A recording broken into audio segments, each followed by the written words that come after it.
Last time on Square Roots, it's all hands on deck for a high seas adventure, but Grouse is embarrassed to discover that the Lavation Ocean is just a bathtub. Meanwhile, Mia regrets her confession. Will High Duke Sebastian catch up with our heroes before the Dragon Crest springs a leak, or will Tabin end up all wet?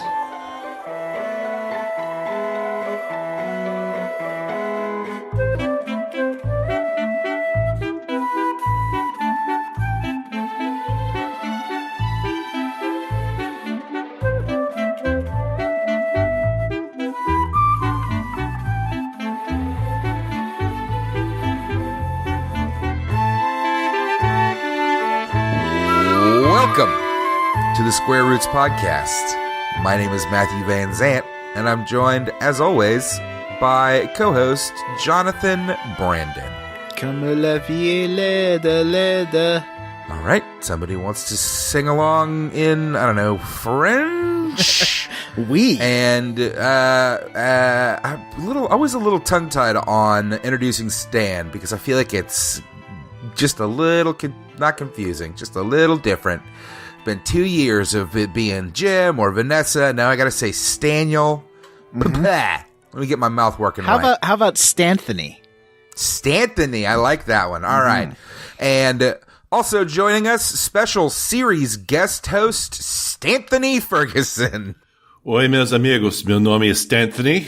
Ah, bonjour. From the They See Me Rolling podcast. Eu sou de They See Me Rolling. E eu vivo em Nashville, Tennessee. Well, don't give away your address just yet, Stan. So, welcome to the Square Roots Podcast. We are a classic RPG podcast. Some would say the only classic RPG podcast on the internet. We like to play your favorite classic RPGs, one chonker at a time, and then come back and, discuss it with you, our delightful audience. Jonathan, what game are we playing in this season? This season, we are playing Dragon Quest V. Quick sidebar, guys. Season or series? Well, I don't know. I think, it calls it seasons on iTunes. Yeah. But not everyone uses iTunes. Season hits the ear wrong. All right, let's call it Series 19. Neither of them really seems to fit for podcasts. I think we need to come up with a new word. All right. Stan. Gamesplosion. Gamesplosion. All right. Gamesplosion 19. Okay, here's mine. Earload. Earload. I gotta give it to you, John.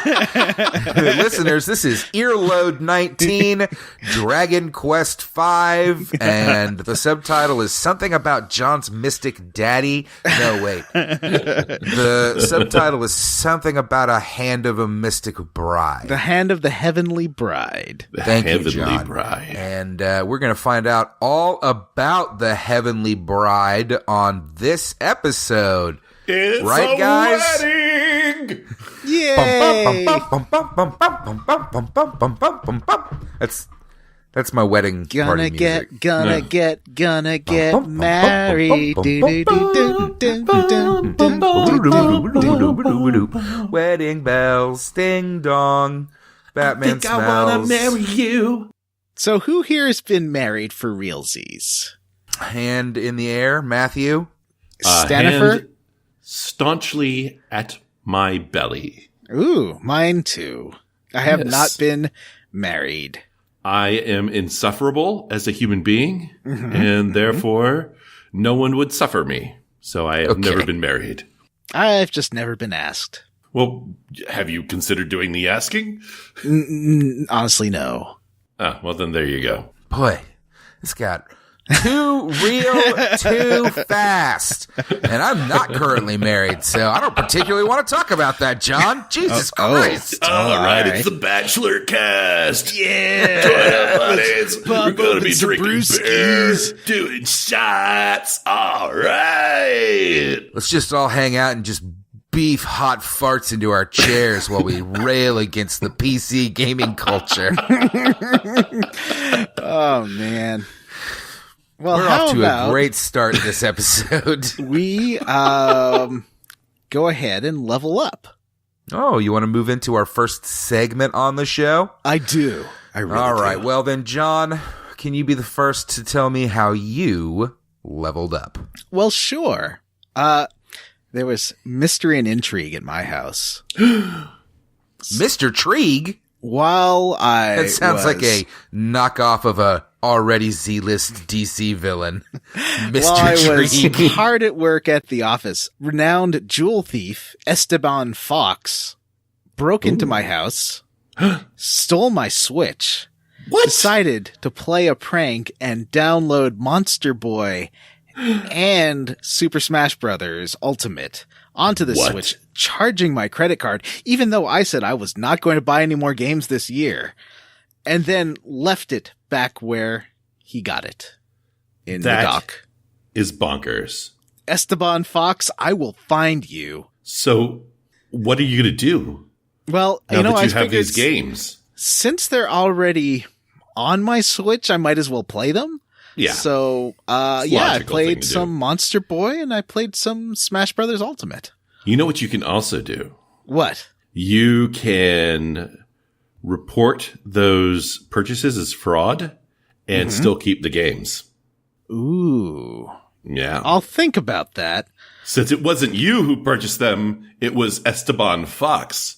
It's true. He did leave his calling card, but then it like puffed into flame, like one of those magician papers. Oh dear. Yeah. Like the Persona 5 calling card? I actually haven't seen that part of the game yet. Now you're going to invade his palace. Really? Oh. What? You just spoiled the shit out of Persona 5. I never got You past never made it to the first level of the game? I never made it past the end of the first level of the game, no. You know how long? Jesus Christ. Like, I bought that right after we finished Persona 3, and I was like, I don't have time for this. John Brandon, hardcore Persona fan. I'm a big fan of, I'm real excited for Persona 4, and I'm like edging myself with it, just waiting until the year of sequels. Yeah, edging on Persona 4. John looks like he wants to die. Anyway, so here's my review of the single player story mode of Smash Brothers Ultimate. I hate it. It is garbage. I gotta be honest with you. Terrible. The story mode I'm way more of interested Smash in your opinion Brothers? on Monster Boy. I am absolutely shocked that the story mode of a Smash Brothers game is not up to par. It doesn't help that I'm really, really bad at Smash Brothers. So, That'll do it. Take my opinion on this with a grain of salt. I think if you are good at it, you will have fun. But if you are bad at it, it is like a miserable grind. And it is one of the few entertainments it offers the solo player. Because I don't want to pay for Nintendo's online service. And even if I did, I haven't had any friends around to play it. And I haven't had any friends IRL to play it. So, maybe not the best purchase. Monster Boy is delightful.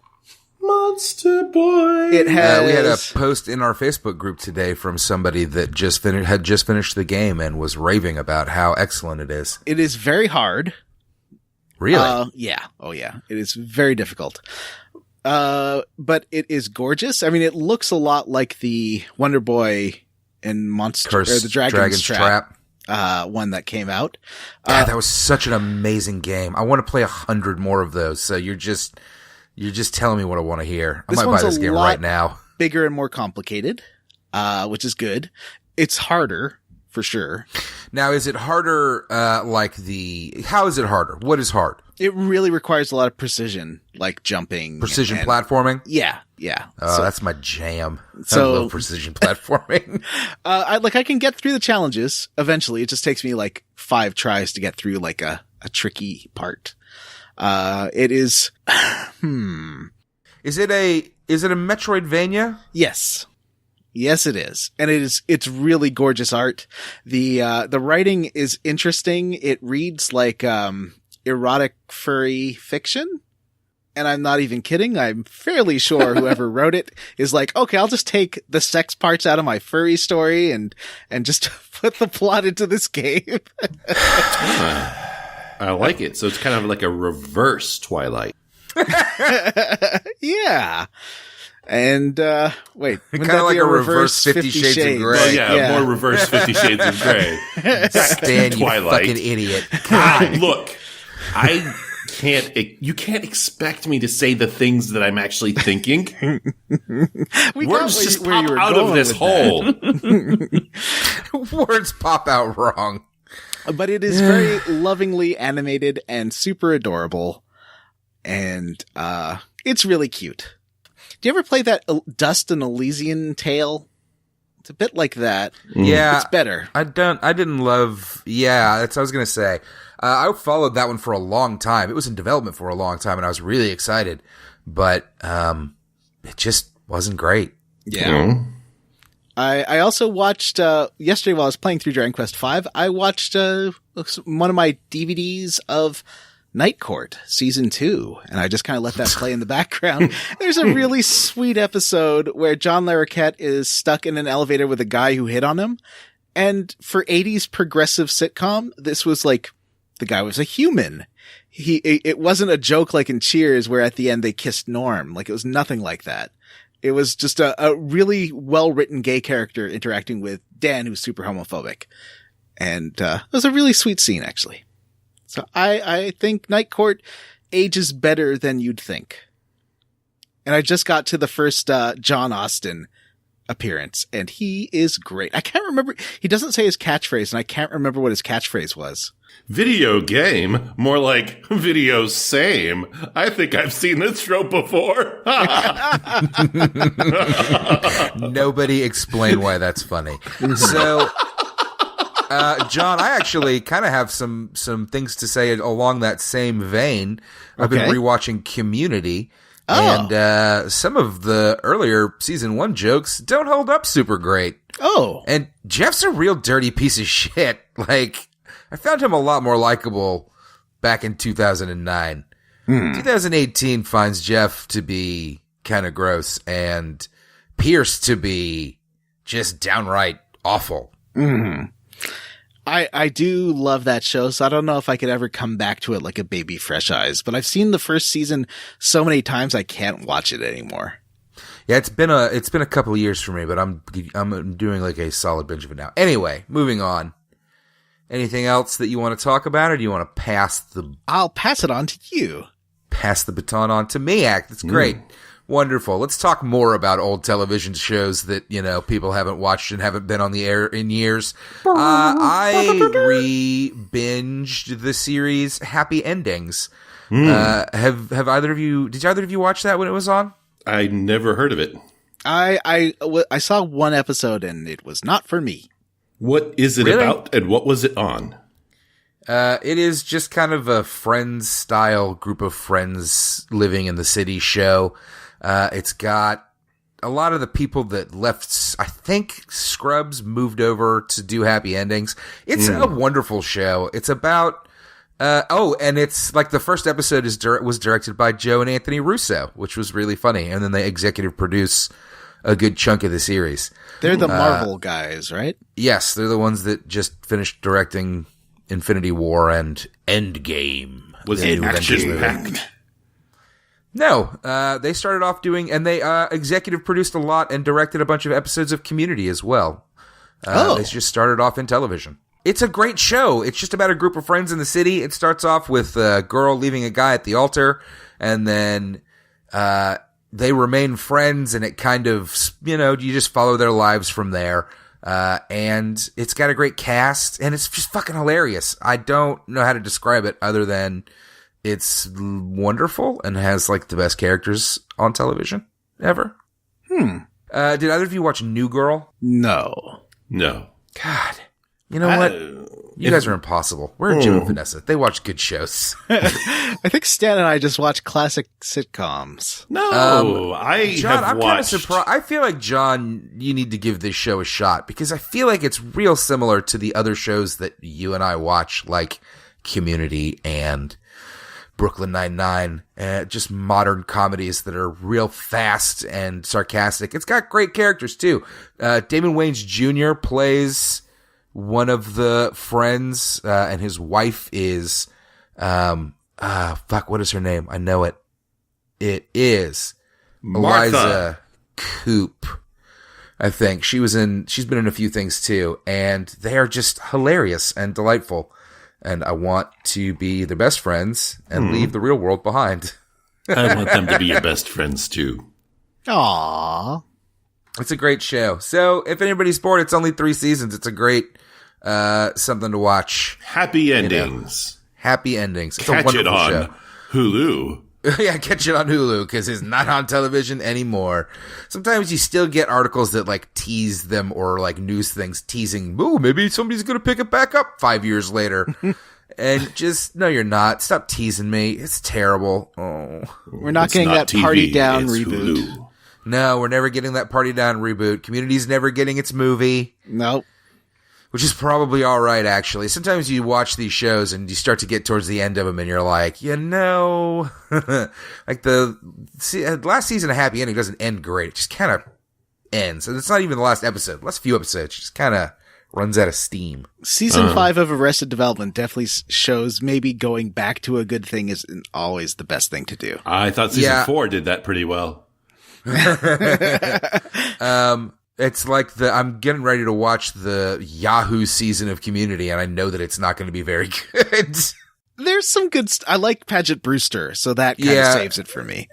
It's going to depend on how well some of this stuff holds up. A lot of that show is Troy, and he leaves a couple seasons before that.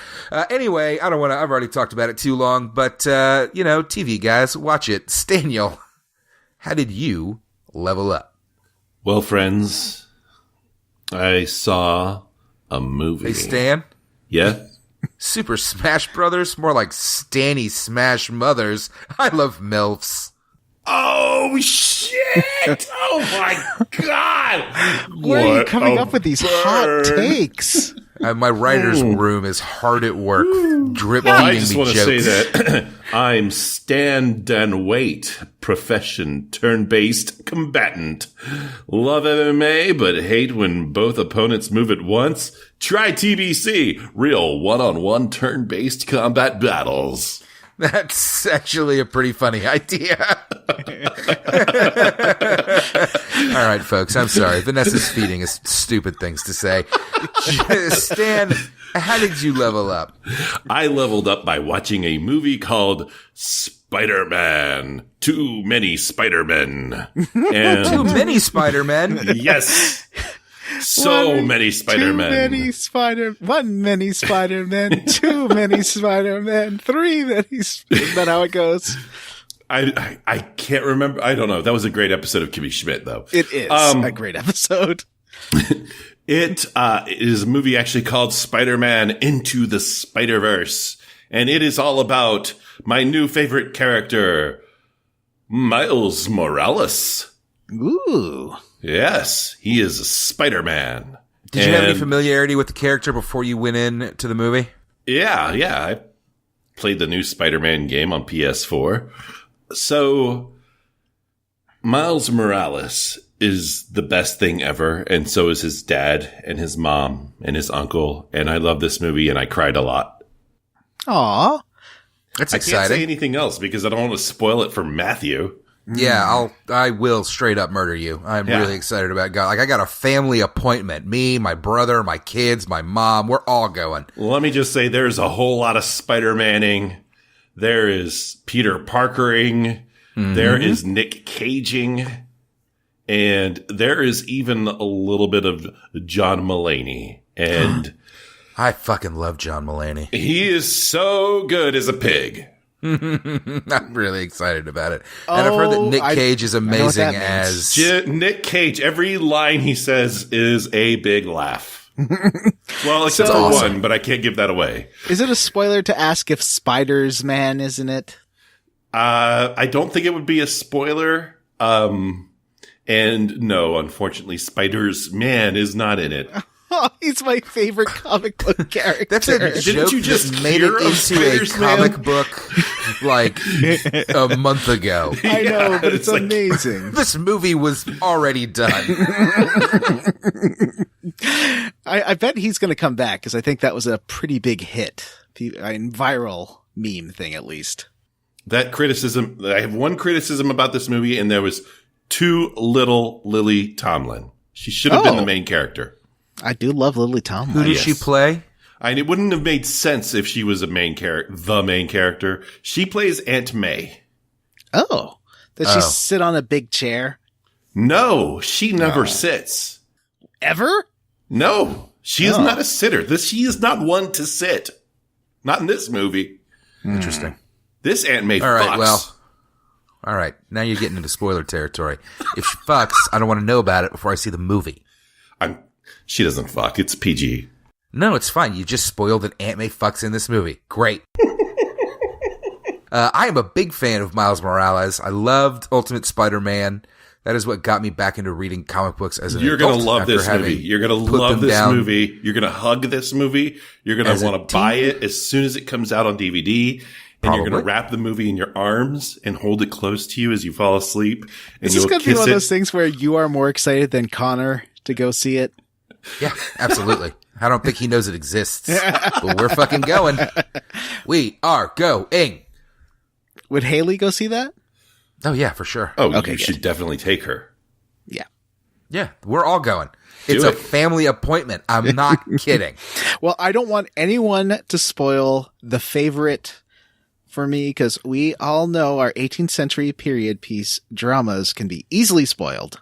Mm-hmm. And I don't want that to happen. Spoiler alert. Yeah. They don't treat the women or people of color very nicely. Well, I don't think there's any people of color in the film. I don't know. That's how poorly they treat never heard them. of it. I'm just guessing.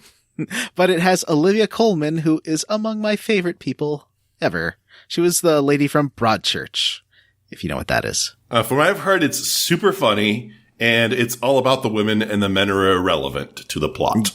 Yeah. So I hope you see it, and I hope you enjoy it, John, Brandon. Mm-hmm. Well, but I think that sounds like the confessional time, and it sounds like it's time for us to move on to the next segment, the main segment of the show, the part of the show where we discuss the dumb game that we played, Dragon Quest V, Part 3. Welcome to the confessional. Forgive me, Matthew, for I have sinned. Ooh.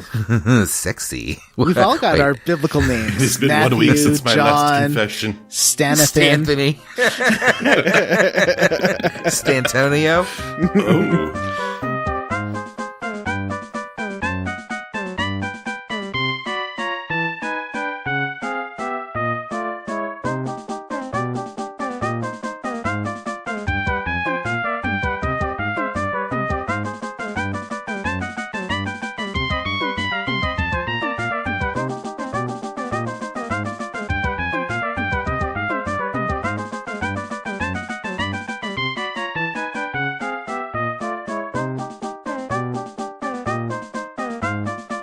So if you remember last time, we got a I just finished editing that episode, John, and I gotta be honest with you, I don't remember. We got a marital organ from our pals Harry and Maria. Harry gave us that D. Harry gave us that D. And we get to so now that we're back, the game doesn't really tell you where to go from here. But the game never tells you where to go from anywhere. And since you don't have anyone in your party, if you hit the party talk function, it's just like someone will go grr, Glorp. grr, or gloop, gloop. Sometimes you get the ever helpful ... Mm-hmm. Mm-hmm. Yeah, that's one thing that really, Phantasy Star really fucking ruined this for me, because tell me where to go next. Well, and Dragon Quest IV on iOS and DS has that too, and it's useful. So yeah, in this game, it's not super useful if you don't have a named human character in your party. I don't know why we went with this one first. Actually, if we're being honest, and I don't think we've ever discussed it on the show really, or thought about it or talked about it much, but this was the runner-up in the last contest we did, the last poll we did, and we just said fuck it and did the second one anyway. What won? That's how we do. What was the winner? Oblivion, I think? No, Rogue Galaxy. Oh, right. Oh, well, I mean, you did that already. Yeah. Yeah.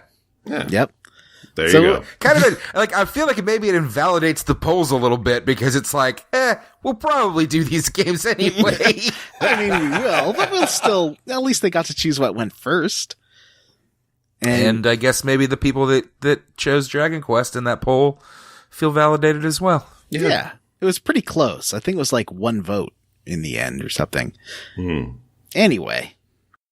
So we started off leaving from Harry's place. Mm-hmm.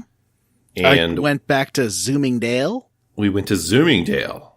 Mm-hmm. Now we have that zoom spell, so it's great to teleport around the map. Yeah, now that I've got evac and zoom, I don't need those chimera wings anymore. Yeah. Wait, why did we go to Zoom after getting the marital organ? 'Cause there's no reason to, but if you go south from there, it's the next part of the story. Yes. Yes, it was, I forgot that it was south of Zoomingdale or Dale or Gale. Zoomingtons, I don't know. Yeah. Back to my, if you guys don't mind, a little inside baseball talk while I'm thinking of it. Okay. So now we have 46 patrons that can vote. It used to be like I think the last time we did a poll, it was like 15 people, and now it's 46. It's Nice. going It's gonna a be lot different better. next time we do one. We're gonna have to do one soon. Just for, Yeah. I know we just did one. I don't care. I like. Well, doing but yeah, after Dragon Quest or Dragon, what's it? Dragon Age. Yeah, we should totally. We don't have anything planned. I think we've got a list of series that we want to do that we've been talking about. So we should just put that together and make for non-sequel stuff since we're not doing sequels, and just put that together and they'll just kind of pick the order for us. Except that I do want to insert one, and they'll never know where it's from. Oh. What are you talking about? We'll talk about it another time, but there is one that we've discussed putting in that'll be a secret surprise. The best kind of surprise. So south of Zoomingdale's, we run into a town and a large cement donger. And I don't know about you guys, but I went to the cement donger first just to see what was going on there. And it was a whole lot of nothing. It was built there so that Rodrigo Briscoletti, or whatever his name is, Briscoletti could see if there was monsters coming into town. I got a feeling that's going to come in later in the game. Oh. Yeah, it's a big old lookout tower. Yeah. I didn't really see this as a donger. It's not one of the most phallic towers I've ever seen. Maybe not. Maybe it's it's uncircumcised. Who could say?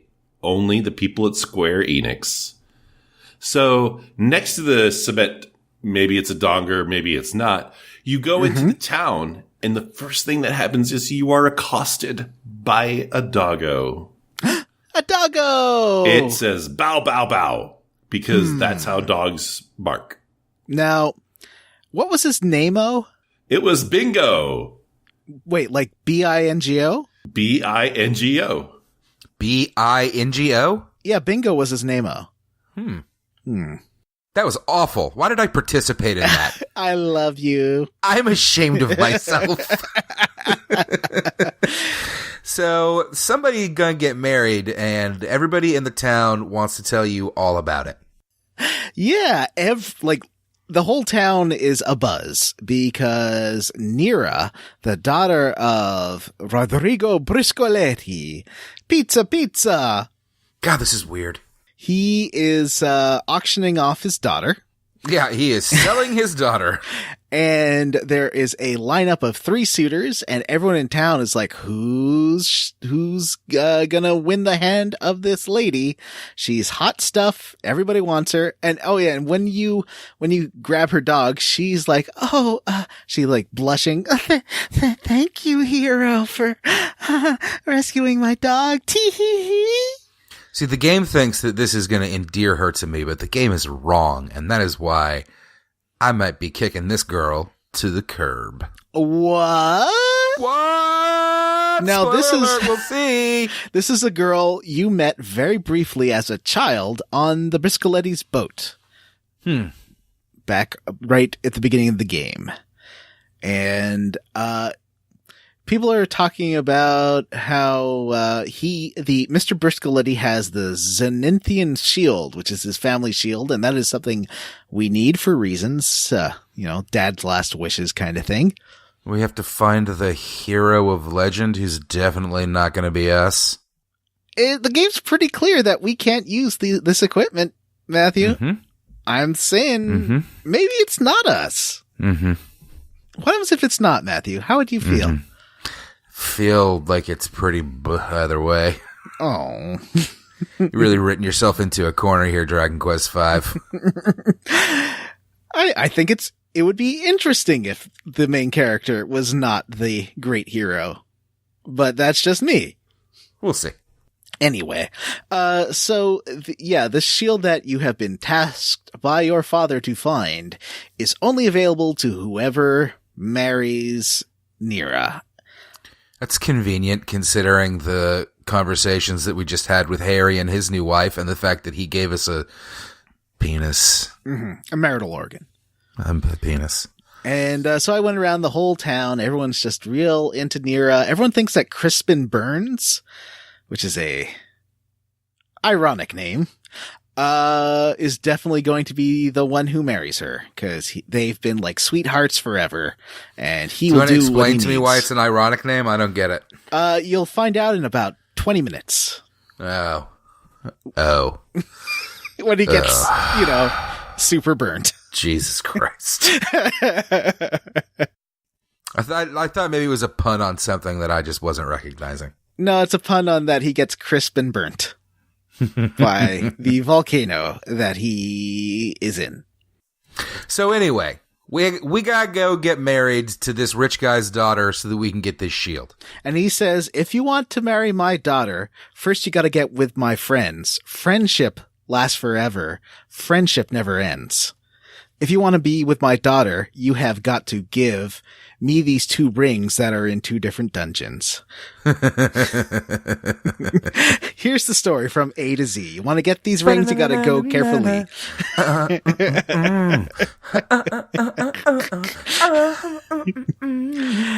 So the first ring If you want to be with my daughter, you got to get these 2 rings.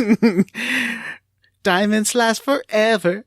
Except that this ring's made of fire. So there's the circle of ice and the ring of fire. Isn't it the circle of water? Is it the circle of water? I thought it was circle of ice. Oh, you might be right. Circle of water and ring of fire. So we've got this lineup of 3 guys, one of whom is Crispin Burns. And he's told us to get these 2 rings, one being in this volcano cave and one being elsewhere. The volcano cave is pretty close to the city. Now, this was a real part of the game for me where I was a real grind to do the fire cave. I basically went through and played through the volcano cave and just died in there several times. Yeah, I had to go from resurrect and fucking all of that shit. It was a nightmare. Resurrecting, but in this you game, you save your XP. Yeah. Which, so it would be crazy to restart it. That's how I felt about it anyway. I basically just used this dungeon to grind in. It was not really There is a healing awful. light beam. Did you find the healing light beam? Yeah, I think I did. Yeah. I think I just got my dick kicked off. Maybe I was a bit underleveled by the time I got here. Yeah. I don't like the Pokemon aspect of this game, and it put a real damper on this part of the game for me because you've got Saber, but then it's like you've got all these no-level monsters that you have to grind up. And I didn't want to fucking do that. But, that's what happened. Like, I didn't have a choice. I found they level up pretty fast. And I've got, so all my monsters, I had my main party, which was me, Saber, and 2 monsters that were a level or 2 behind. And I had good equipment on them. If you've got the wagon, then the monsters in the wagon will gain experience at the end of your fight. But I don't think that happens if you're in dungeons where you do not have the wagon. Yeah, I think you might. Well, but that's the thing. In that particular dungeon, things came out from the wagon to join the fight. Like in that last boss fight when I got killed 3 times. So I don't know. So you're just taking a wagon through this game. I don't know. I don't mind that part of it. This dungeon was not it's got some floors that will hurt you, and it was a little Didn't annoying. do a ton of damage though. Crispin is in there looking for the ring as well. And you just see him right at the beginning. Yeah, it doesn't do a ton of damage. There's some annoying enemies that do, like anything that breathes fire, like the end boss does, and some other fire guys do, are really annoying because that does like up to 50 damage to every one. To the whole party. Yeah. This area is kind of bullshit. You get these mudmen that like, I got total party wiped by just creatures in this dungeon several times. It was not fun. I only got total party wiped by the end boss. Cause there's 3 of them and they can all cast that. Like some rounds, it's just random. All 3 of them will cast fire. I had the hula girl, a Lola, and she can put them all to sleep pretty easily. And that was my strategy for beating that boss. Yeah, she's pretty useful actually. I was using somebody else for a while, but then I swapped her in and she doesn't do a bunch of damage, but is pretty handy to have. Yeah. And you can equip I think a chain whip or Morning Star or something. And she was I think she had the highest attack rating of anyone in my party. I don't know why, but she only could do 1 attack. So it wasn't super amazing. But, yeah, I had her and the Goo Knight, the armor guy riding. Yeah, a Slime Knight. I really want one of those and I have not gotten one. I have not gotten a lot of monsters. I still only have 5. I've got 10 maybe. I've got, let's see, the bat. I've just got tons. The Phantasm guy. It's pretty, I'm in the mysterious fog. Yeah, well, anyway, but eventually you get to the bottom and you fight the boss, which is what again? It's 3 fire guys. 3 fire guys. And whatever. Yeah, you just got to put them to sleep and handle them because if all 3 of them are active, they can kill you in 1 turn pretty easily. So, you defeat the boss and you get the ring. Yay! It's just sitting there on a rock. Yeah. And there was something about some backstory about how these rings were left by heroes. I was like, just skip, you know how it is. And so then I bring the ring back up, go back to Mr. Briscoletti. Oh, did you explore Mr. Briscoletti's house and talk with, Deborah? I did. Yeah. I go through, every fucking cabinet and drawer and bookcase in this game. I'm one of those players. Me too. Like OCD to the point that I annoy myself. Yeah. The funny thing is that the further we get into games like this, the less compelled I feel to do it because it just starts being bullshit that you don't need anyway. It kind of depends on the game. Like Rogue Galaxy, I didn't because no one had anything interesting to say and there wasn't a lot of good treasure. Yeah, I did the same thing. But yes, I did explore this house and I did meet Deborah. She lives on she's on the top floor, I think. Yeah, she's got the whole top floor of the house to herself. And she's kind of a character. She's like, what? Do you have something you want from me? And if you say yes, she's like, well, too bad. You can't handle me. I don't need a man. She's aggressive and kind of mean, and so I'm in love with her, of course. I don't know. I don't know if anybody's picked up on this. Little fun fact about Matthew, I like mean girls, so I'm a big fan. It's kind of a Shakespearean taming of the shrew thing going on, where you've got the one demure, lovable sister that everyone loves, and then the one aggressive sister who doesn't need a man, and kind of does her own thing that people call a shrew because the 15th century sucked. So Deborah is not actually part of the original game, right? Yeah, from what I know. This is one of those little quirks that all 3 of us are playing the kind of modernized, remastered, additional content version of this game. None of us are playing the original SNES version. Yeah. So Deborah, I believe, is not. I wonder if is she just not there at all? How does that work? I don't know. Because it only came out in Japan, so there is an English patch. You could go back and play the Super Famicom version with a translation. The translation wouldn't be as silly as this one, which is, some people really like the super authentic one, but like the Japanese version, the Japanese game is very silly, but the jokes don't really work in English. So that's why they made this one. So you go back, you can talk to the whole family. Meanwhile, Crispin Burns is crispy and burnt from his little trip to the volcano, and Nira is tending to his wounds because she really likes the dude.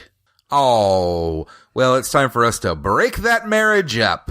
Now, here's the break thing. that relationship up. He says that the marriage goes to whoever can bring him those 2 rings. You've already brought him one of the 2. So at this point, isn't it kind of you've already won by default? Because no one else can get that other ring. Nah, let's be honest. I want to agree with you, John, but no. The way I see it, if 2 different parties brought him different rings, he'd take those 2 and put them into some sort of ridiculous direct competition. Okay. And I kind of wish that we had got to do that. Because he then says, well, if you want to get the circle of water, you got to take my boat, and friendship lasts forever. Friendship never ends.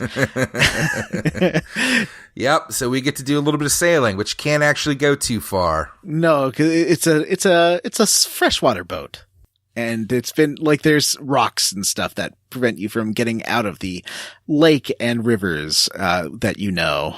Yeah, but there's also a giant gate, or I should say, the rivers and the lakes that you're used to. Oh God. A giant gate. Just for when you want to edit that out. Yes, there's a giant gate at the by this town called Stovington, I think. I don't remember. Something like Lock, that. Stock, and Barrel? Stock and... Yeah, this is... Oh, God, I get it. Oh, because it's a lock and stock and barrel. Oh, God. So there's a lock next to Stock and Barrel where you have to go into the town and ask someone to open it. And you go into the town and everyone's talking about Whitey. Whitey! I don't remember who was Whitey again. Bianca's dad. The sick one. Dad. Yeah, we took him the medicine. Yeah. Now, Whitey... But didn't Stan say that Bianca's dad is Rodrigo? Or no? Sanchez. He did say that it's Sancho, but it is not. I don't know, John. I feel like you're making pronouncements. Well, you do. You do get some backstory on Bianca here, because you walk into town, you see a blonde lady praying at a grave. Mm-hmm. You can go to there's a nice spa here. You can go talk to people having a bath. Yeah, that's fun. You can go hop into the bath and they're like, 3-way? After this whole fiasco with Bianca getting back in your party, you head back to what's the name of the wedding town again? Stock and Barrel. Oh no. No, it's Monstrato. Monstrato. Yeah. So you head back to Monstrato, and Rodrigo is there, and he says, well, now you can, Did you go back to Monstrato after getting Bianca in your party? No, I you just don't. went straight to the water cave. Yeah, you just go. So after you get Bianca in the party, she has unlocking abilities. You might say she's the master of unlocking. Then why is her name not Jill? Well, because she was not almost a Jilb sandwich. I don't know what the fuck you two are talking about. Resident Evil's original dialogue. I love Resident Evil, the original. Those actors read it straight off the page. They did not give any fucks. Well, did you know? I'm sure you do. But the guy who played Barry Burton in the FMVs he's like a Scandinavian voice actor who lives in Japan. Oh, really? And he is the announcer for the first few Soul Calibur games. So you'll hear Barry Burton saying, "A tale of soul and swords, eternally retold." To shine. We're almost a Jill sandwich. Oh, you lost me. I'm already in Soul Blade's amazing CG opening in my head. All right. So Bianca opens this dumb lock and you go to the water cave. Yeah. And it's a cave. You have to go through a waterfall. There's not even a boss in here. What is there to say? There's only some one thing holes to to say, fall and down? that's Bianca says a lot of shit while you're going through the cave. None of it makes any difference, but she says a whole lot of things. Now, was this being said in an American accent or a British accent? I have no. I will speak it, and you tell me. All right. I will speak without an accent. You tell me. It's been a fair few years since I got to enjoy any scenery this amazing. So it could also be, It's been a fair few years since I got to enjoy scenery this amazing. Yeah, but then she says, "What a horrible creature he was." Did she say horrible or horrible? Horrible. She doesn't talk like she's from A. so she does. Don't say what horrible creature. And I wonder what he's doing all the way out Horrible. here. I wonder what he's doing all the way So out did here. you get Most that of the time, she doesn't even message? speak in an accent. Wow, it all feels so mystical and strange. I never knew there were caves like this about. Wow, it all felt so mystical and strange. But then I immediately never knew there was after that, caves she like says, this about. but the spray from all that water could have us looking like drowned rats if we ain't careful. Look out, A, Stan. looking She's like Canadian, obviously. She's Canadian. I nailed it. it could go either way. It could really go either way. But the spray from all that water could have us looking like drowned rats if we ain't careful. Look out, A Stan. boat looking like drone rats, eh? Oh, yeah. That's Spelled weird. with a? Is it spelled with an E, Stan? Is it ENT? Yep. EN''T.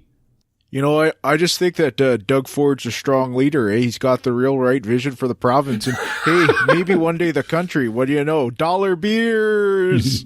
That's weird. I was sure we'd find the circle of water in there So with the name this dungeon is a very dungeony dungeon, which with no might sound boss. reductive, but it feels like ye old generic video game dungeon. It is a waterfall. There are caves. There are chests. There's random encounters. There's a big hole in the middle that you can fall down. Yep. And it's a good hole to fall down. That's I what wish he I knew said. that when I got there and I didn't fall down it when I was climbing up it. But, whatever. This is when Bianca starts really kind of showing off her passive aggressiveness, because as soon as you get to the ring and you're getting closer to getting married to that beautiful, beautiful Nira, she says, "We did it, Stan. Now you'll be able to marry Nira." Stan? No, never mind. It doesn't matter. If you marry Nira, you'll be able to get the Zenithian shield after all. That'll bring you another step closer to what you've always been searching for. Come Why on. does it sound like Wreck-It Let's go. Ralph really wants to marry me? Because Wreck-It Ralph really wants to marry me. Oh, me too, Ralph. Me too. So that's where we're at.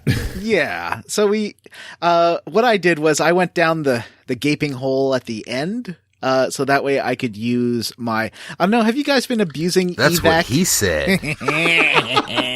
Have you guys been abusing evac and the other one? I keep Zoom? forgetting about evac. Yeah. I also forget about evac a lot, actually. I need to change my strategy up. Yeah. Zoom, on the other hand, I abuse it. I like zoom, zoom, zoom. Does evac doesn't bonk you into ceilings, right? No. Zoom does. And chimera feathers do. Yeah, because chimera feathers are pretty much just, zoom. Right? Yeah. Oh, are they? Yeah, it's the same. Except you can't choose where you want to go. It's the last, I think it's like the last inn or the last church you went to. One of the two.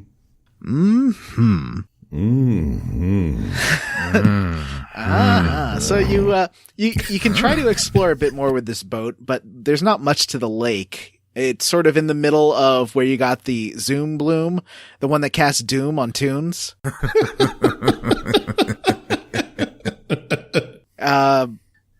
Yeah. I assume that you're talking about the moon and that soon it's going to be a real foon time. All those rhyme with moon and not zoom. I rhyme however I want to Yeah, rhyme. it's fun Don't because you can get question the my Zoom Bloom rhymes. to get lots of poon for your room.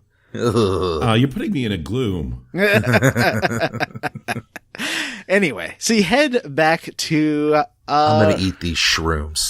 to Rodrigo because there are no bosses to the water cave. For whatever reason, Yeah, it is boss free. good. Yeah, thank you.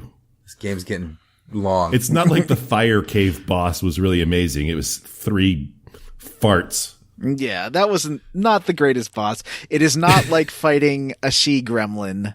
or a giant muscle horse. Ooh, hey. Yeah. Nothing's like fighting a giant muscle horse, am I right? I wouldn't say nay to him. Oh boy! So it's he made me already witty. fucking started. We go back to Monsterado. Monsterado. Iron Monster. Or is it Monster Iron? Monsterferrado. Monsterferrado, Ferris, Iron. That's what it means. I don't think so. Where's Yeah. the fair? Where's fair? Yeah, Ferris. That is iron. That's why iron in the periodic table of elements is Fe. Well, I know that. I speak French, dude. Fair. Oh, okay. But- You know then? What are you talking about? The name of the town, thought it was- Monsterferrado. Oh, it's not Monstrado? No, I think that's getting perilously close to the name of the whale in Pinocchio. Oh, what about the Nostromo? Oh, the Nostromo. That's the ship in Alien. Okay. Yeah. Well, I'm glad we've cleared that up. Yes. That's the one with those predators, right? That run around and stab humans. Yeah. Yeah. I like that movie. Many predators in Alien. It's got that predator. So Right. we go back to town. So Did you, you and your did predators you- go back to town. Did you stop by Monstrado. and visit your good pal Crispin I before? did. All right. So at this point, like if you go before you leave, you find Nera is taking care of him, right? Yeah.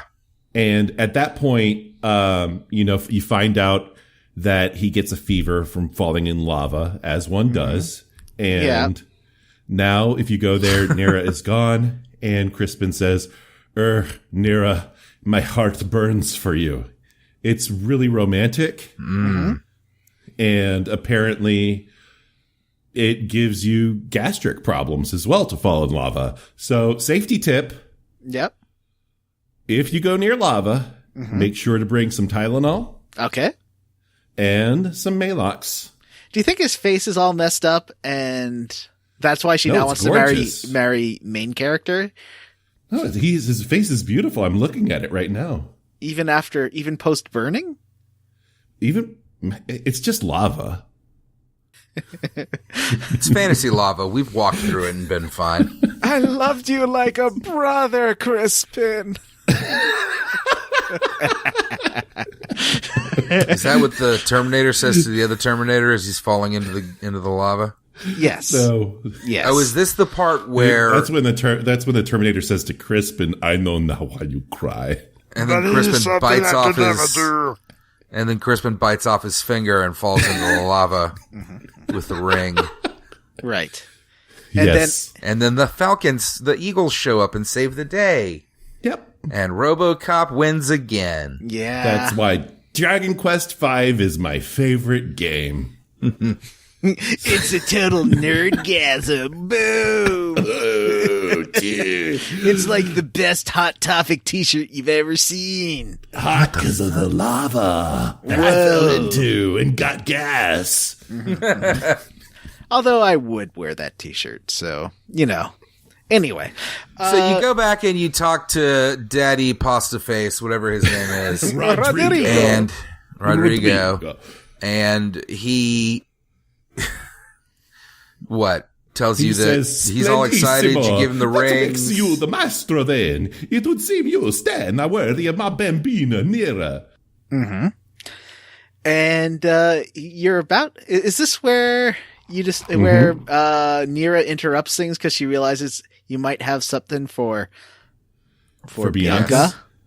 Well, yeah. I mean, she sees Bianca and she's trying to get out of it, obviously.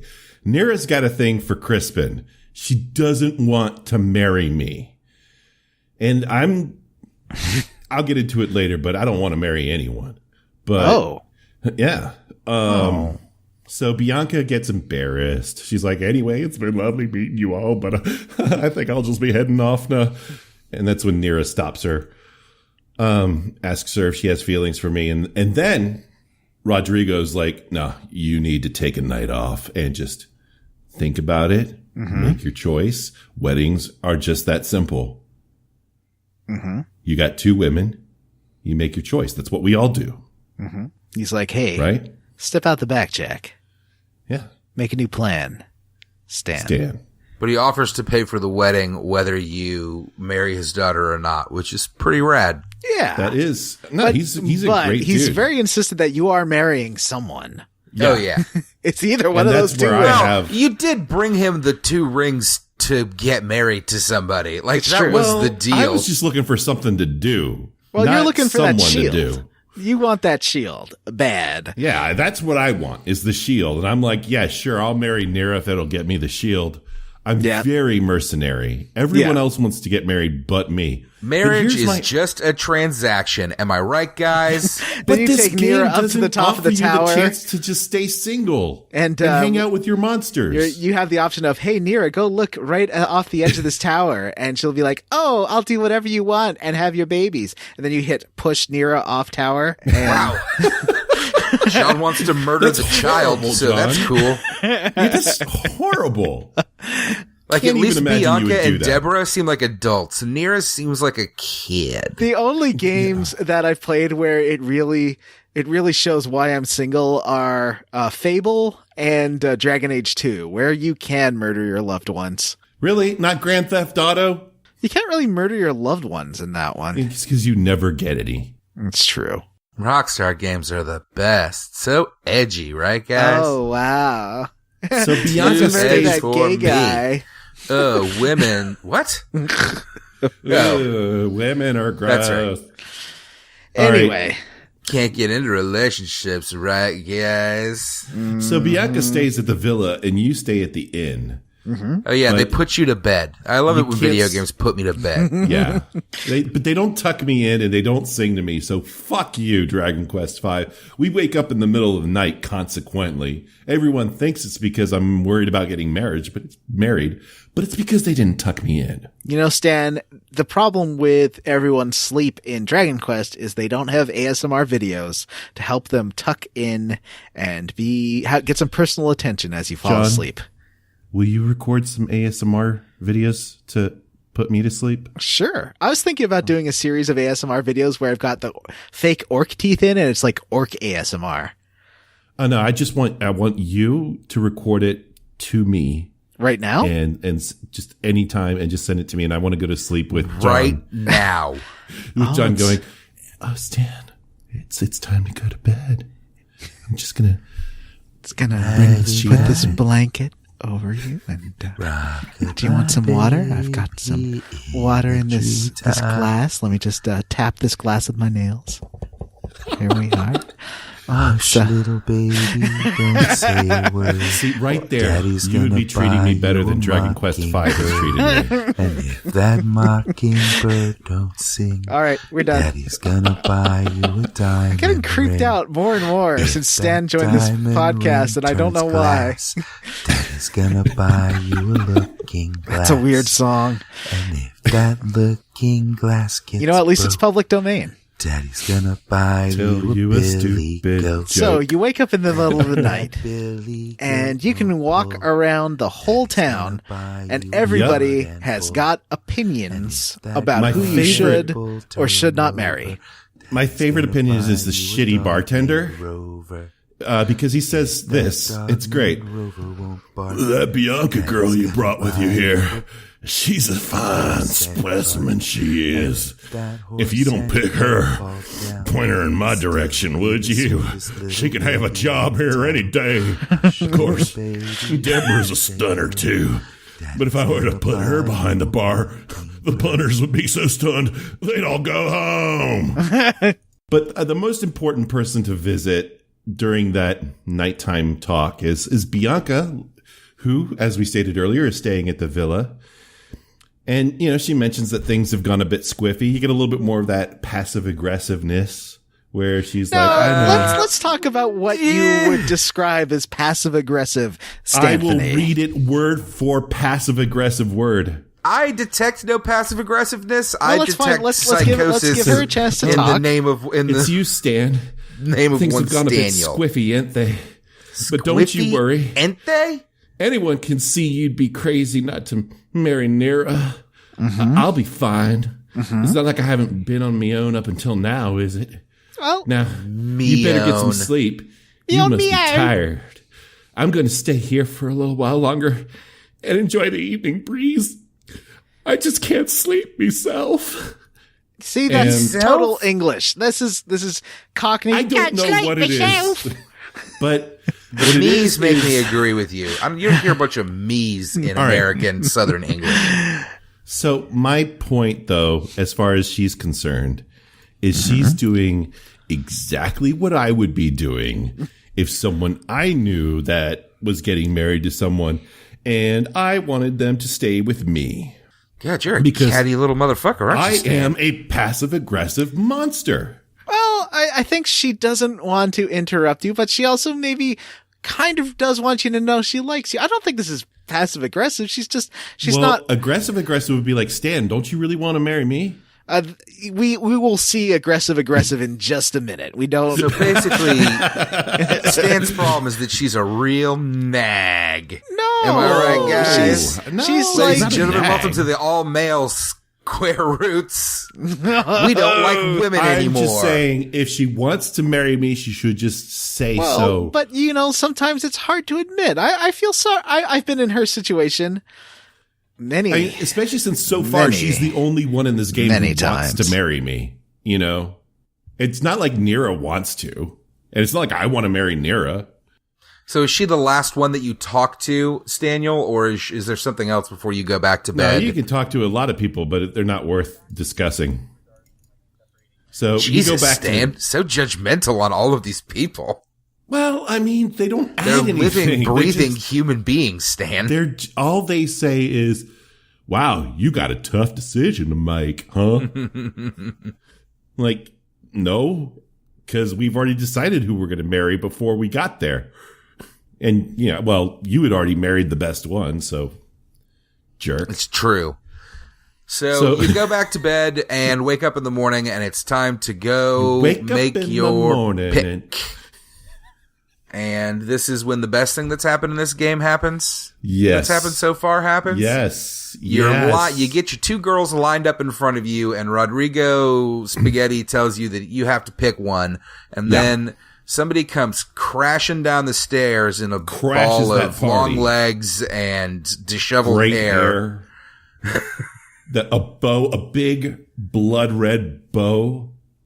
Got that updo with flowers in her hair.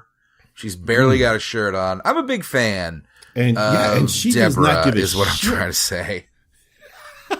She says, "Oh, poor Papa, you're really not in touch with the way young men think anymore, are you?" She is badass. I love Deborah, and I didn't get to marry her because Matt did.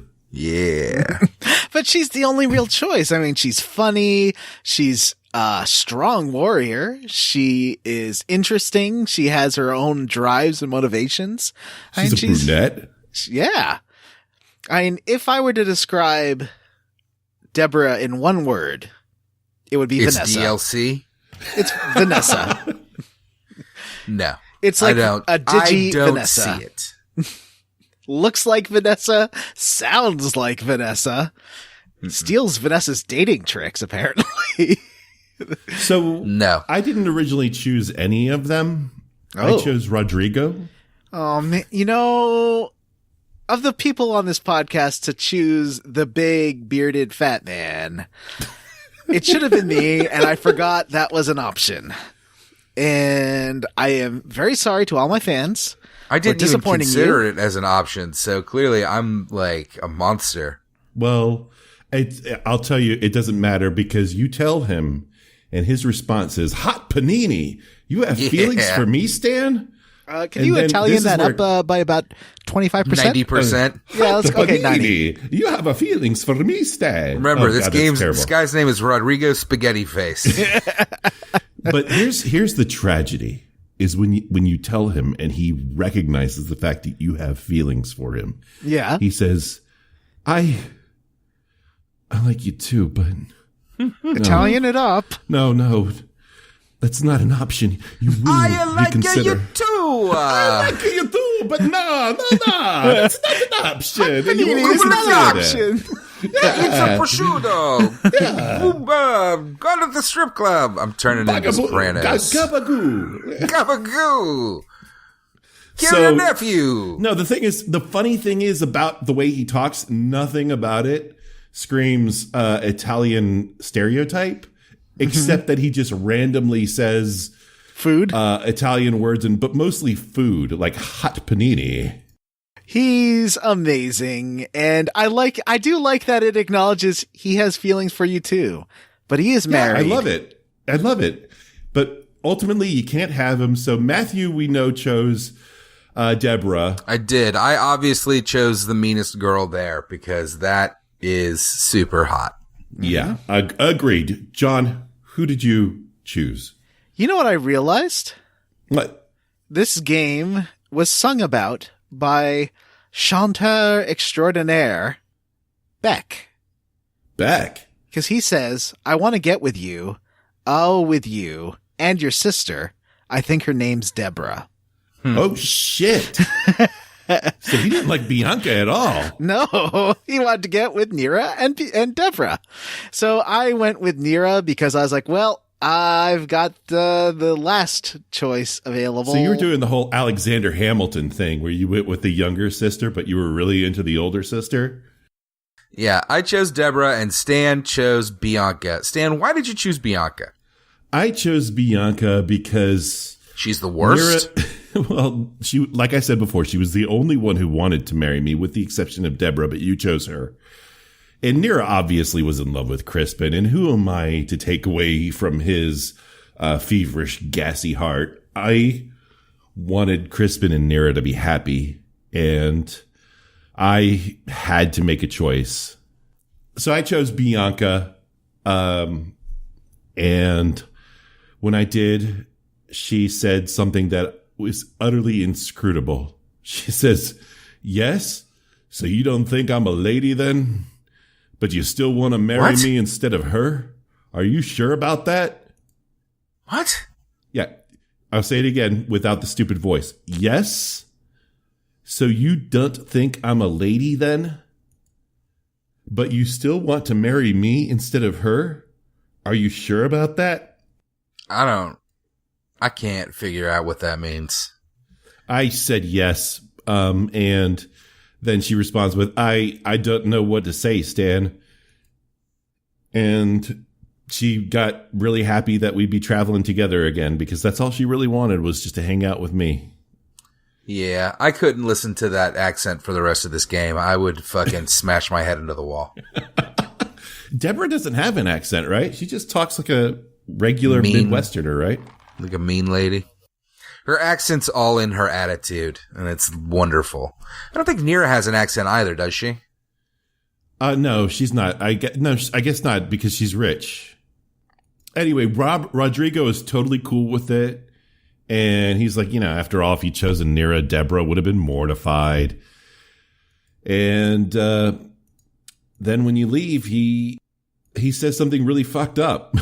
He says, I'd save the worry for yourself if I were you, in case you suddenly realize what a terrible mistake you've made. That's real ominous. He might try to kill you. Yeah, he's an asshole. For me, he was like, are you serious? I did not see this coming. He was very shocked. Yeah, he doesn't think anyone wants to marry Deborah, and yet she's the coolest. Oh, and yeah, and it's worth pointing out that Deborah is DLC. She was not in the original game. And none of us are playing the SNES version of this game. So you could download it directly to the SNES cartridge. And by download, I mean you could buy the DS edition of this game with like a revised translation and some additional elements like Deborah. what's great is when you don't choose Deborah, she just says, "Chuh." I don't know what that is, but she says, "Chuh." I always knew you were a puny little morsel. You just can't handle the thought of a woman like me, can you? Is there anyone out there man enough to marry me? She negs you into marrying her. It's pretty great. She calls you not man enough after you choose someone else. And you know what? She's right. I mean, the minute you say that you're going to marry her, she's like, or maybe it's after you get married. She's like, "You're my slave now." Oh, shit. Yeah. So, get the whip out, girl. From what I understand, with me, Bianca, the wedding was in town. But I understand with Deborah and Nera, the wedding is not in town. Yes. For Deborah and Nera, the wedding takes place on the casino ship, which Pasta Man owns. I mean, it's still just a short cutscene. There's like fireworks. You get married on deck. I ain't getting fireworks. Yeah, well, you didn't marry one of his daughters. You didn't get the ritzy wedding. No, I mean, I got a nice wedding. You got the booby prize wedding. I got a nice wedding. The hillbilly wedding. Okay, tell me, what happens when you give the veil to Deborah? Because that's a thing that you have to do. We forgot to mention that. We did forget to mention it. Yes, yeah. He kicks you out of town, and you had a reason that you thought that happened? Yeah, no, Rodrigo says he bought the fanciest bridal veil he could buy, and he needs you to go to Stock and Barrel and pick it up. So you go to Stock. It's nothing. You just zoom over there, you pick it up, and you come right back. Mm-hmm. But you get a nice little cutscene. At least with Bianca, you do. Do you get that cutscene with Deborah? Yeah, it happens no matter what. You get knocked out from zooming too many people. That is amazing. Wait, so you get knocked out? When you pass out? I don't know. Yeah, that doesn't happen to me. When you zoom all these people to the casino ship for the wedding, you pass out. Because what about when you give the bridal veil just before the wedding? I don't think anything really happens. You just give it to her. There's a whole cutscene with Bianca. I mean, you get one with Nera, I think, and you give it to her, and then you get married. There wasn't anything. She was just upset that her dad keeps making you use the zoom spell because he's too lazy to walk to his ship. Well, with Bianca, it's just you go in there and she's like, "Stan." And then it says, I put the wedding veil over her head, and she goes, "Thanks, Stan. Looks like it's time for you to take me to the church then." Yikes. And then there's that's a lady, sex talk, right? As you leave. I think that's sex talk. It says, "Oh my, doesn't the bride look like a treat?" And the word I'm looking for is snack. Delicioso. She is looking very, very pretty in that wedding dress and the veil. Yeah, and you can't even see the veil because it's literally not on her sprite, but I'm sure it's gorgeous. Yeah. So tell me, Matt, you were explaining about the wedding. What is it like with Nera? You go to this glamorous casino ship. And like with Deborah, there's fireworks when you smooch. Okay. All your friends and family are there. Except for your family, because they're all dead. All your friends and family are there, except for your family, because they're dead. Not even Sancho. Sancho doesn't make it, and that's just too bad. He is Bianca's father, right? Yeah, I'm still upset about Sancho. He is not Bianca's father. Sancho, you don't know. Why couldn't you have shown Sancho? Anyway. So, when you smooch Nera, it's very romantic, and a firework, comes out of your mouth. Nice. Firework? Yeah. Oh, firework comes out of your mouth? Well, it's right over your face when you smooch. All right. Did Harry act like a smartass when he saw you? No, I don't think really? so. Because he said this. He said this to me. Mm-hmm. Just don't cock up the proceedings by trying to look all dapper or anything, Stan. Boy. Everybody in this world hates you, Stan. Wow, it's like you got a special version of the game that just hates you. Yeah, it's like, why is everyone being a douche to me? I don't know. Yeah. And but it's a nice wedding. I'm looking at all the attendees. There's a knight. There's a fat guy with a helmet. There's the traveler and his child, and there's Nira sitting by herself. Why didn't she sit next to Crispin? I guess he's still gassy. He's still got that fever. Do you think that my apple and knight riding a slime and all that are there? Yeah, for sure. Okay. Well, did you take a screenshot of it? Because none of my monsters showed up. Well, they're probably not allowed inside. They're probably outside looking. Yeah, that's messed up. I mean, they can get resurrected in there, but they can't show up to my wedding. It's a real shame. So you get married. Yeah, but did you say no in your wedding? No, why would I do that? I'm not a monster. I did. What? He asked Stan, do you, Stan, take Bianca to be your wife, to love and to cherish in sickness and health, for as long as you both shall be resurrected from death in the church? So, like, your wedding is over. You are done as soon as one of you has to be resurrected, which is all the time. Yeah. So I said no, and he just repeated, to love and to cherish in sickness and health, for as long as you both shall be resurrected from death in the church. And I did. Yeah, I said no. And that's all he said. So I was like, fuck it. I can't not get married. Yeah. And Bianca's still in love with me. She says, Stan. And then I kiss her. And then, as you're walking out, people are saying nice things, except for one asshole who goes, in parentheses, wolf whistle. That's one hot bride you've got there, Stan. You treat her right. Wow. Catcalling my bride on her fucking wedding day. I mean, she probably looks real hot. It's her wedding day. Wow. Brides love getting catcalled on their wedding day, Stan. You would know that if you'd ever gotten married. So when you marry Bianca, do you get the family shield? Because it's not her family. Yeah, you need to. Okay. So I think I have that. He says he had some very interesting things to say about you, Stan. I forget who he's talking about here. I like you, Stan. You're solid as a stale panini. And that's what he gives me the shield. Oh. So, yeah, he's like, I'm going to give this. Family heirloom. You have it. Okay. Yeah. What do I need this for anyway? Deborah's not getting married. Nair's going to marry that gassy, feverish asshole. You keep it. Oh, that's fair. I like to think that I'm Rodrigo's adopted son.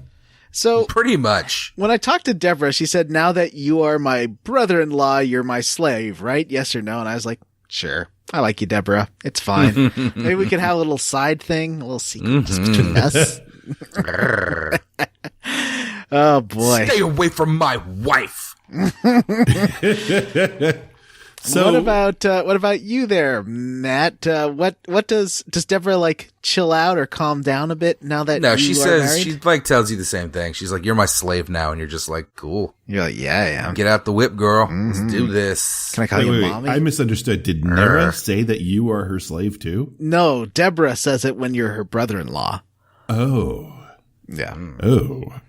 Deborah's hot. So anyway, you get married, and that's it. Is that it? Are we done? Did you guys honeymoon?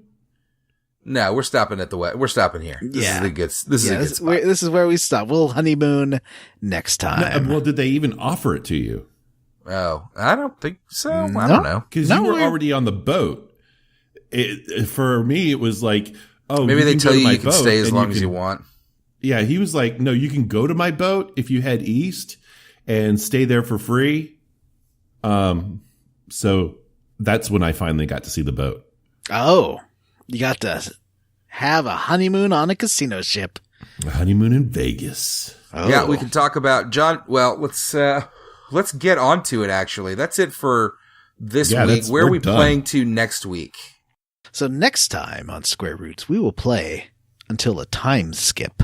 You'll know what happens. A thing happens. We'll when the thing happens, we'll stop right there, and then we'll talk about what happens during the thing in the episode after. So just stop right when things happen. It's going to be mysterious, delirious. Power of love. Don't need money. Let's see how married life goes. Don't need pants. In married life? Probably not. I knew you were trying to impress. Your wife? Yeah, not anymore. Fart Like, sound. This is all I got, Bianca. Sorry. You chose this. I should have stayed with me dad. I should have stayed with Whitey, who wasn't me real pa. Who is her real? What if it's Pancras? We don't know who her real dad is. What All we if know it's is that Pancras? all we know is that. Oh my we will god! cross If it's that Pancras, incest that's bridge when we fucked come up. to it. It's got to come up in a Square Roots playthrough at some point. We don't need to follow Star Wars like that, dudes. We're not playing The Witcher. Oh, So what? Really? Wait, do you marry your sister in The Witcher? I guarantee you there's at least one subplot side quest about incest. Most likely. All right. Gross. So, any noteworthy side game stuff? No. I mean, did you want to talk about the casino? We've already talked about a Yeah, casino. we've already talked about a casino. Yeah. It's all the same games. This one's there's got a new different TNT TNT board, and I did Yeah. that one a million times until I beat it. Oh, is it I'm better? Did you obsessed. actually beat it? Yeah, I did. It took a long time, though. Did you lose It's- any stat points permanently, like I did? What? You can lose That's stat what I was points saying. permanently. Do you Maybe it's gain on them the iOS permanently version. too? Because Yes. I gained stat Yes. points. You can also I bet gain it balanced them. out. Yeah. Weird. I did No, a I've not bunch. gained or lost. Oh. Man, I'm jealous. Yeah, I'm so not the jealous casino of you, games. Is there any blackjack or is it just There's poker. ooh. Yeah, I played blackjack, I think, or maybe poker, and it was just like a shitty Windows 95. Dude, the poker's so trash. I also played was it Slime Time or Smash a Slime? Slime Smasher? Did you play that? The one in Deborah's room? It's the one in Deborah's room. Yeah, that's right. there was a bullshit mini game Isn't in there there. no prize? I did so well. There's no fucking way. I got if it was going to something. give you a prize, it wasn't going to give me a prize. I thought I got something, but it was like a medicinal herb. It wasn't anything good. Yeah. Oh, I didn't get anything. I did really well and didn't get anything good. So I was like, this is bullshit. So Wait, this no, I did think I get the medicinal herb. I think you're right. this mini game involves you it's basically like whack-a-mole, except you have to hit them in the right patterns because there's different colors of slimes. And I play with my little DS stylus. It's pretty fun. Yeah, I didn't realize sounds that fun. initially, so I was playing it like I would normally play whack-a-mole, where I cover my arm, I cover the whole thing with my arms. But because you have to hit it in the right order, it didn't work very well for me. Oh, That's what you get for cheating, Stan. that you is ain't what you cheating, get you for ain't cheating, trying. Stan.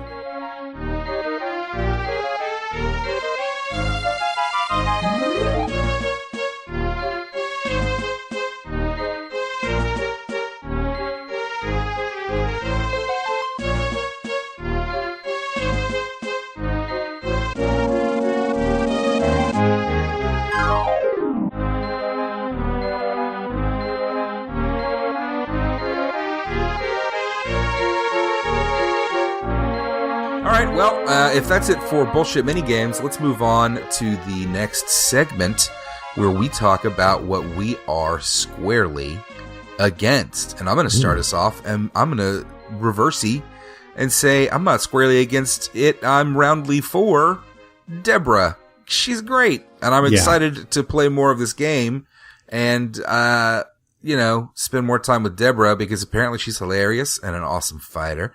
She's really tough and she's cool, and I really like hanging out with her. Why don't you marry her?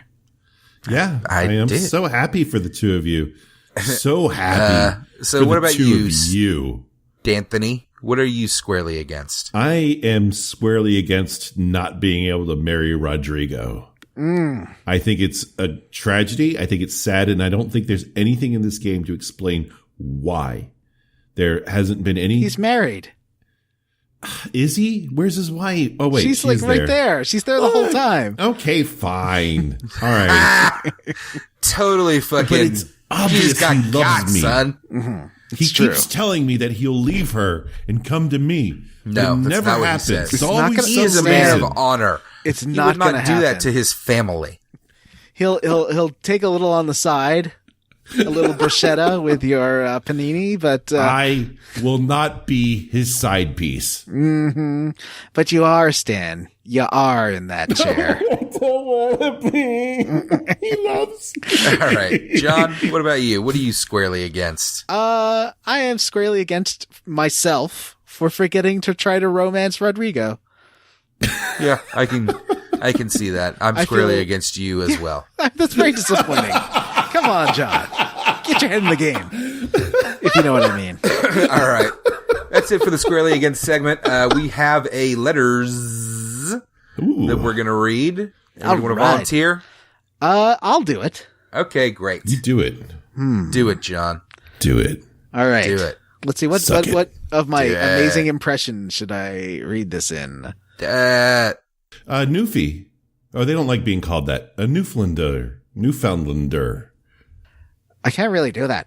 Hello, all. First off, Matthew did an excellent job hosting the first Dragon Quest episode, and Okay, Steven. this is unintelligible. Okay, fine. This letter is from Ryan J. Miller. He's written it a few times. Yeah. He says, hello all. First off, Matthew did an excellent job hosting the first Dragon Quest episode. Thumbs up. Thanks, buddy. Good job, and Matthew. Steven was a great addition. Thanks, Steven. Great job. Thanks, guys. We really appreciate all the hard work He's Steven talking has been about doing me. on the He's podcast. talking about someone he heard called Steven. That's kind of creepy. What are you talking about, Steven? Of course he's talking about yeah, you. come on, Oh, Steven. okay, cool. Thanks. Get with Yeah. the times, Steven. Don't be such a nerd. Yeah. Great job, Steven. Ryan goes on, I've recently started writing short stories to read to my dog about him and his favorite toys. My question is, what do you think are some good moral messages for him and all dogs or cats to learn while growing up? Ooh. Unity, I think, is probably the number one thing. Cats and dogs should live together. Right? Should they, though? I think they do pretty well together. I think that's an easy lesson for them to learn. A difficult lesson for dogs to learn is using the litter box. Well, cats get that just fine. Yeah. Yeah, you could teach the cat to use your toilet Oh, if you really no, want to don't put in do the that. effort. No, thank you. Seems a little weird to me too, but Yeah. I don't know. Yeah. One of the most important things you have to do when you're teaching an animal is when something zany or just out of the ordinary happens, the animal should stare right at the camera with like a "what is going on here" kind of face. You Or if have they're to make sure embarrassed, they they got to cover their eyes with the paws. right. Yeah. Yeah. Agreed. They should do I agree. teaching double takes is also very important to animals. Yep. If you these are all can teach your values, animal how to do a record scratch, that's you got a good one. That one's a keeper. Yeah. Right. Oh, and if your dog can go, "Rrr, rrr," that's excellent. You've got a good dog. Consider teaching your animal to speak, or at least speak English in its head, so that maybe it can get famous and become like a comic strip or a cartoon character. Oh, have you guys played Metal Gear Solid 5? I know you Yes. have, Matthew. It's good to teach your dog how to rip someone's throat out while you're sneaking around. Oh, that's a good point. Yeah. Yeah. Right.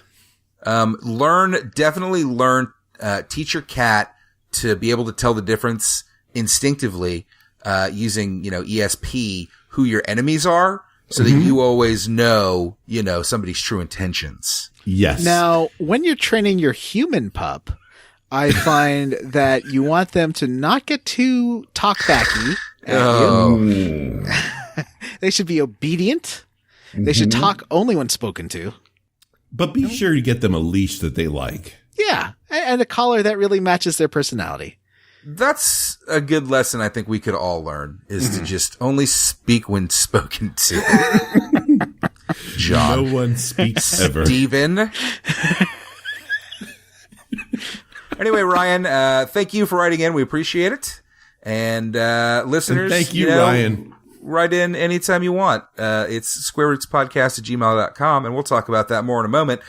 First, I want to talk about another podcast. What? I listened to 2 episodes recently. Stan of a show that you know a little something about Sorry, called, excuse me, Steve. Thank you. Steve, I thought you were talking about a show may called have heard Excuse of Me. this show, Steve. I don't believe there is Steven. a Steve on that show. Steven. So, No. Steven, okay. Jonathan, I'll Yeah, call thank him you. Steve if I want. No, I mean, Steven produces the show. He's not on it. It's some dude named Stan. Gotcha. Oh, okay. Gotcha. Well, Steve, They See Me Rollin' is a podcast that you are a part of. Yes. And you just released the second. No, as of this episode, you will have just released the third bonus episode. The final or prologue. prequel episode? Prologue Yeah. episode. Yeah. So all three characters will have been introduced, and this third character is Night Boy, who's played by my good friend Stan, and Stan does a really good job with Night Boy. He's a 13-year-old pubescent vampire who will always be a 13-year-old pubescent vampire, and it's really fun. Yeah, because if you could think of as a boy the best time in your life to be trapped forever in, it's when you're 13 and you're just entering the throes of puberty.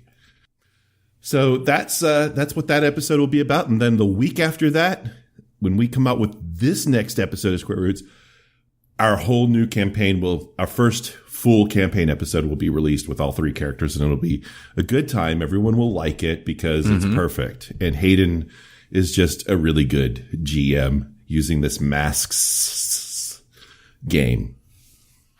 Is this a modern system, or is this an older one that you guys just happen to be using? It's powered by the Apocalypse, and I literally have no idea how old it is, but it's definitely newer than Dungeons and Dragons, which has been out since 1952. I wonder if it's anything like the Marvel and DC RPGs that were popular when I was a lad. Since I know nothing about them, I will say yes. I remember staring at those on the bookshelf for a long time, but They were pretty fun because you got to make your own never grabbing them. superpowers. And by grabbing them, I literally mean grabbing them because I was a klepto from that bookstore as a child. Did you play tabletop RPGs when you were younger? No, I didn't. I did. Did you? Nerd I did alert. not. Oh, I did not. I watched a few people play Dungeons and Dragons when I was in high school, and I said, this is not for me, and I will never do this ever in my life. Yeah, that's kind of been my experience with it, even as an adult to an extent. I really want to like it, but I just don't have the patience. I get had fun bored with Fates. with other people's turns. By the way, lose listeners may remind focus. me from when I GM'd the Fates episode of Square may Roots. remind that was your friend Stan. yeah, that's Yeah, Stan. well, They See Me okay. Rollin'. Yeah. Yes. That he was the DM of their previous campaign. I think that was before your time, Steve. Yeah, well, yeah, they hired me recently after they got their Patreon. All right. Well, I'm looking forward to it, Stan. I listened to the first 2 episodes that are out right now. I hope and you enjoyed them. both. Bobby seems cool. Hayden seems to be doing a great job. Ivan is always exciting. He's my, don't tell anybody. Ivan's my favorite. He's the Justin McElroy of the Is show. he though? I know. I think Vanessa's the Justin McElroy of this show. Oh, definitely. I'm a Griffin for some reason. I don't even Hey, know I how just that want to happened. say I appreciate all of you who are continuing listening with me here in lieu of Vanessa. I know Vanessa's like the greatest thing since sliced humans. She's no Deborah. Stan, excuse me, Sue, Steve, that's enough out of you. And John, it's about time for us to sign off for the evening, but I think that we need to talk about our Patreon, and I want you to do that. So talk Okay. about Patreon. Yeah. I'll tell you about a Patreon. A Patreon is a way of funding your favorite artists, your favorite creators, your favorite content men and women and people. Contentman? Contentmen. And it's a way of saying, hey, I like the work you're doing. I'm going to give you some money and maybe I'll get a couple of things in return. Like this month, we are playing God of War. And by we, I mean probably not me, but Matthew, Jim, and Stan. You're not going to record with us? I That's might. not fun. We'll see. We'll see. You played the first third of the game. Yeah. Yeah, just focus on the story. Don't do anything else, and you'll be able to get through it. You're almost to the part where it gets good. Okay. All right. I know. I want to see if he has a change of heart like Stan did. Yeah. You might. Have you tried turning it on easy yet? No. It's better on easy. I haven't Oh turned God! it If on. you're not doing it on easy, and part of the problem is the shitty combat, then yeah. And there's also, so that's the $3 tier where you get all the bonus episodes. Yeah. But there's also which is alternating between Instant Classic and Versus. There may be other ones, but we are doing Instant Classic and Versus. And so this month is the Instant Classic. Next month will be Versus, and we'll vote on a fun game for us to play for next month. All right, and that's the $3. That Right. is the $3 level. At the $5 level is the voting.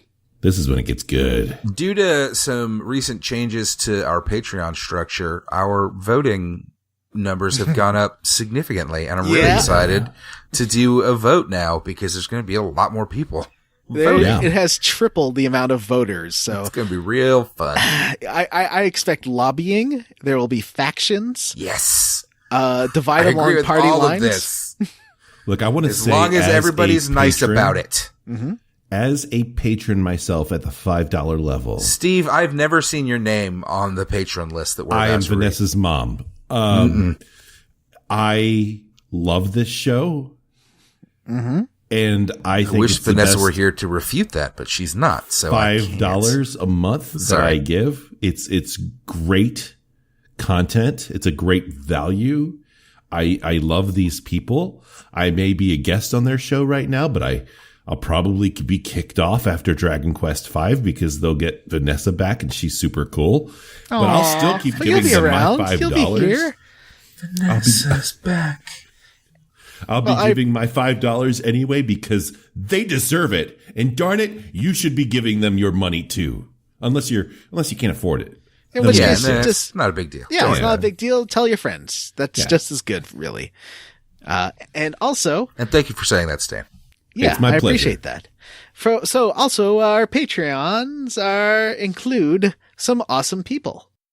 Just being a patron of any tier gets your name read out on the show in the form of a list that John is about to read right now. Excuse me, it's not John that's reading it. It's this robot that reads Patreon names. Hello, I am a robot that reads Oh, Patreon God. names. Aaron Bachman, beep. Andrew Wayand, R.T. Avlov, Ashley T. Benjamin Afner, Benzina Benzoni, Biago Demento, Bobby Midkiff, Brady A. Berman, Breaker, Brian Pitt, Brian Stone, Brody, Toy, Cameron Show, Kiva Moser, Chris Pennack does not compute, Cody Wade, Cyril the Wolf, David Green, David Pascal, the Doctor is escaping, Doctor is escaping. David Shook, Devin Sloan, Drunken Sage, Dylan Rice, Eric Garby, Bleep Blorp Florian, Jonas Kramer, G. Bailey, George Armbruster. I lost my place. Go Cry Wolf. Go Cry Wolf. Gregory Huxley Iguana. I did it for the Huxley gym. Iguana. Isaac Wright. Jim. Jake Dickerson, James Hostetler, James Platt, Jonathan Ellsworth, Jonathan Lee, Jordan Sam, Joseph A. Rogers, Josh Anderson, Julia Zanella, Julian Titus, Justin Benoit, Justin Ham, Vanessa's mom, Crystal Thamrin, Lynn Setchell, Matt Jorgensen, Mechacon, Megan Sullivan, Meredith Anderson, Mikkel Torres, Mobot Mothman's Mandalorian Marmalade makes mad money. Nathan Poirot, Nick Owen Marble, Patrick Kuva, Lord of all Biscuits, Patrick W. Bears, PJ Ends, Grace Jenkins, Randy Bass, Raymond Graham, Rusty Kamata, Robert Pullum, Robert T, Ross Hartley, Ryan Miller, Sam Harrison, Sammy Mitchell, Sean Coote, Sean Walsh, Stu Skill, Stomp Bot 9000, the Scofflaws, The Scofflaws. the God King of Switzerland, Tom, Tracy Tanoff, Tyler Petty, Vanessa's mom, Vanessa's Holiday Cheese Plate Fund, So how Ward hard to Childress, have the listeners just shut off? Wonder Swan, Xavier Krieger, Zachary Davis. That is all. Thank Wow. you. Now, by the end there, I'm pretty sure you had turned into an alien. I think I was going with Dalek. For most of You had to it. switch to ack. All right. Well, listeners, send us an email. It is squarerootspodcast@gmail.com. If it's amazing, we'll read it on the show. You also can come visit us at our Facebook page or our Facebook group, the Square Roots Group for Smart, Cool, Very Attractive People, or tweet at us at Square Roots Pod. Thanks to Subversive Asset and Mohawk Gaymer for their cover of Toward the Horizon, the Dragon Quest world map theme. Check out Mohawk Gaymer and Subversive Asset on YouTube. Links for both in the show notes. And finally, the one request I have is we'd love it if you rated the show. And if you do, you can take a screenshot of it and then post it to us on Twitter, on Facebook, or email it to us and be like, hey, level me up. And I'll come up with a custom level up for you. And your skills will increase. Your life will get better. We guarantee financial gain from doing this. We don't guarantee. That is a lie. Guarantee no financial gain. Send all legal mail to John Brandon, care of Canada. Anyway, The Care of entire Canada. nation of Canada. for the Square Roots Podcast, I'm Matthew Van Zant. I am John Brandon. And for legal purposes, I am that John Brandon who writes all those articles for PC Gamer and Fortune Magazine and Forbes. So sue him. You're, wait, what? Or I'm the John Brandon who's one of the vice presidents of Apple. Sue that guy. He's got way more money. I mean, I've got way more money. I mean, anyway, I'm John Brandon. And I'm Stan Ferguson. No, you're not. No, you're not. I wrote your name. Oh, I gotta change it now. Okay. And I'm Stanessa. No. Oh, shit, you're right. And I'm Steven. Yay! No. It's just No. Steve. Oh. And I'm Steve Nessa. There you go. Yay!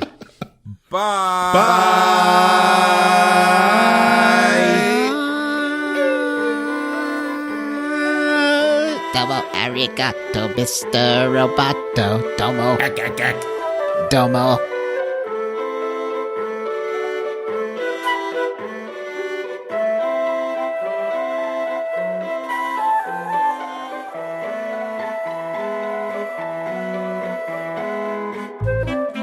C villain.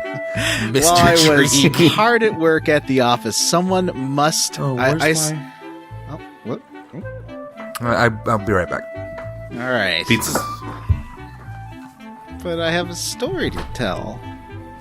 Oh, jeez. I'm listening, John. Tell me your Okay. story. Well, I was hard at work at the office.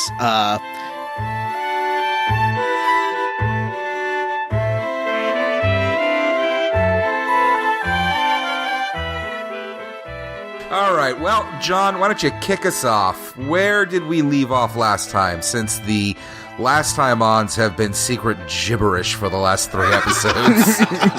I am saving that spoiler until the end, so only people who listen to the end credits will know that they're gibberish and have nothing to do with it, because we got a confused listener. I mean, they're writing us. gonna know, John. It's pretty obvious that Vanessa is not describing what's happening in these games. It's not a secret. It's the first thing you hear when you turn on the show. I know, but I like that someone's not sure. You're getting, you're probably getting new listeners, people who just love Dragon Quest are like, oh, what's this new show? This is a show I've never heard of. Oh, okay, and the first thing they hear is a bunch of nonsense. Listen, we are, I'm sorry, I don't mean to beat the dead horse here. We are a lot like shows like Community and Happy Endings and all these other shows. We are way too meta. We will not explain ourselves. You can pay attention or not. That's just the way it is. Yeah, they're like, who's Jim? Who's Vanessa? Who are these people? They aren't here. I'm Vanessa. You're Stan Nessa. Get it right. Oh, damn it.